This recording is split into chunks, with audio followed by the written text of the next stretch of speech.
और आपने भी ये नहीं कहा कि बड़ा गांव में आप क्यों नहीं घुस सकते, आपने भी नहीं रोका। तो जो नियम बड़ा गांव के लिए है वही नियम कल्याण बिघा के लिए भी है। ये अलग नियम का है, बता रहे हैं। मुझे कह लीजिए सर, कल्याण बिघा में हम क्यों नहीं जा सकते ये बता दीजिए, और कुछ नहीं, हमको लिख के दे दीजिए। आपकी बात का जवाब एज पर ला सर, ये एसेस करना हमारी ड्यूटी भी है, रिस्पॉन्सिबिलिटी भी है, और ये मेरा पावर भी है। ठीक है कि जो सुरक्षित कार्यक्रम आपने हमें घोषित दिया है, लिख करके भी दिया, जिसकी अनुमति भी प्रशासन ने दी है आपको, कि वो सही तरीके से संपन्न हो, आपका सही रूट जो है वो निर्धारित हो जी, और सुरक्षित जो है सारा कार्यक्रम हो सर। तो प्लीज आपके सहयोग के लिए धन्यवाद सर। बस किस कानून के तहत आप हमको कल्याण बिघा जाने के लिए रोक रहे हो, लिख के दे दीजिए। मैं क्या कह रहा हूँ, आप समझ लिख के दे दीजिए, यही समझ बात लीजिए, लिख के दीजिएगा ना। आपने फिर वहाँ क्यों लिखा था, फिर जैसे श्रम कल्याण में आपने परमिशन दिया, यह सभा है वहाँ, हाँ तो सभा है, आप वही करिए ना। तो क्या है आप पीछे काम आप नहीं रोक दीजिएगा, आप रोक दीजिएगा सर। मेरी बात आप हमको रोक दीजिएगा, आप ही एसडीएम है, तो आप यहाँ हमको गाँव में हमको आने के लिए आपसे परमिशन लेना पड़ेगा। आपने कहा नहीं, आप एसडीएम हो तो आप परमिशन तो लॉ एंड ऑर्डर होगा तो आप कौन जिम्मेदार है?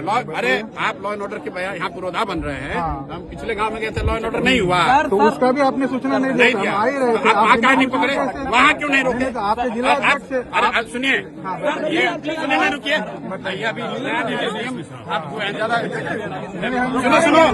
सुनिए, मुख्यमंत्री के जिला में एसडीएम हो गए हैं तो राजनेता मत हम नहीं बन रहे, मत बनिए, बन रहे हैं, मैं सुन रहा हूँ आपके बारे में।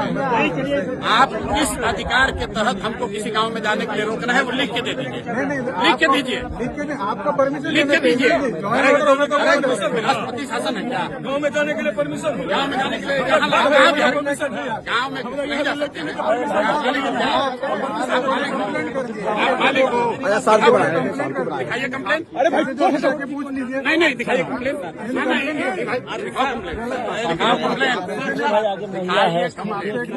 बिल्कुल मैं आपसे बहुत इज्जत से बात कर रहा हूँ, दिखाइए कंप्लेन।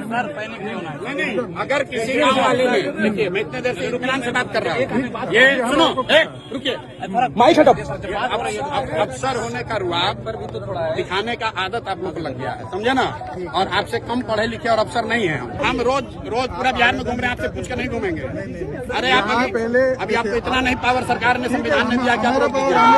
नहीं, बेकार दिमाग मत करो, आप रोक लीजिएगा, आप रोक लीजिएगा, सही बात आप हमको समझाओगे।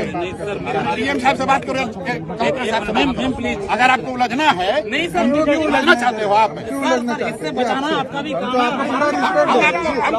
आपको दिक्कत ना हो जाए इसलिए। अरे हमारी दिक्कत है, चिंता मत करो, आप लिख के दे दीजिए, हम चले जाएंगे। तो जो मांग रहे हैं वही कीजिए ना, लिख के दीजिए, कहाँ चीज कर लिख रहे के हैं दीजिए, हम लोग लिख के दीजिए।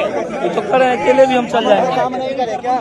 नहीं कोई नहीं बात, पीछे हो जाइए, हम आप काम कर रहे हैं, हम छोड़ दें, कोई नहीं बात, आप दीजिए हमारे, आप लोगों को बुला के धमकी देते हो, धमकी दोगे? नहीं मतलब एसडीएम है, आप लोगों को बुला के पॉलिटिशियन बनना चाहते हैं भैया, आप लोगों को बुला के धमकी दे रहे हो।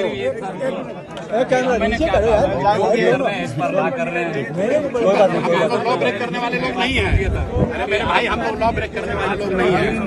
सर ये बताइए, हमको रोकना होता था, हम बिहार शरीफ में रोक देंगे। आपके रोकने से रुकेगा? नहीं तो हम बोल रहे हैं ना, आपके रोकने से रुकेगा? आप तो बड़े नेता है ना, सीजन पॉलिटिशियन आप इतने बिहार के साधारण लड़के हैं, और आप अभी प्रशासन में आए हो कि प्रशासन को चलाया, फिनांस से रहो, फिनांस से रहो, बात कर रही नहीं तो लिख के दे दीजिए, के दे दीजिए, लिख के दीजिए, जो भी लिख कर दो, लिख कर दो, आपको 6 महीने बाद हम ही लोग आ रहे हैं, लिख के दो, नौकरी चली जाएगी, लिख के दीजिए, कानून बात कर रहे हैं, लिख के दीजिए। तो आप नेता, हम थोड़ी कुछ ना, अरे भाई आप लिख के दीजिए, क्यों नहीं जा सकते? भैया किस कानून के तहत रोक रहे हैं?